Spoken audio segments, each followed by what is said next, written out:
So let's talk about the movie Sinners, where white vampires try to get in a black juke joint. But here's the rule. They can't come in unless somebody invites them. And that ain't just vampire lore, that's life. Because evil, it needs permission. It waits for an open door, a little compromise, and a small yes. Just one time, just one song, just one deal. But in the Bible, it's clear in Ephesians 4:27, do not give the devil a foothold. You don't have to worship darkness to invite it. All you have to do is leave the door unlocked. Now let's talk about Annie, the hoodoo conjurer in the film. She's a black woman working roots, lighting candles, speaking incantations, and for a lot of folks raised in the South, that's not fantasy. That's grandma's back room. See, hoodoo ain't just about spells, it's about pain. It's what happens when people search for power but forget about the truth. But Isaiah 8:19 says, should not a people inquire of their God? Why consult the dead on behalf of the living? Even if it's wrapped in tradition, if it ain't from God, it can't give you peace.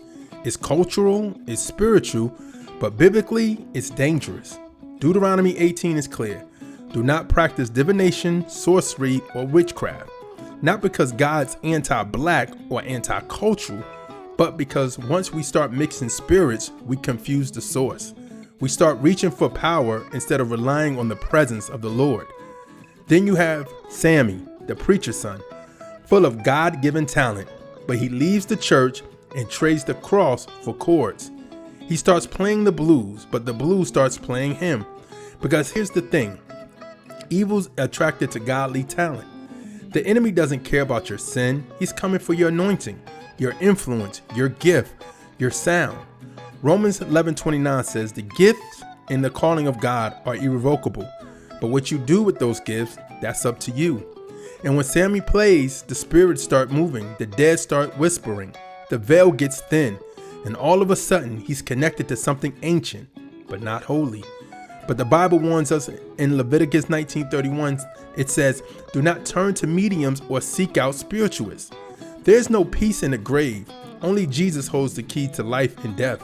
And maybe the most heartbreaking part, nobody wants to give up their secular pursuits. Not fame, not pleasure, not the stage. But Matthew 16:26 asks, what good is it to gain the whole world and lose your soul? Sinners is a horror movie, but it's also a mirror. A mirror showing us what happens when we trade convenient for clout, when we invite evil in one open mic at a time, when we confuse gifting with calling. But God is still knocking, still calling, still waiting. The question is, who are you letting in?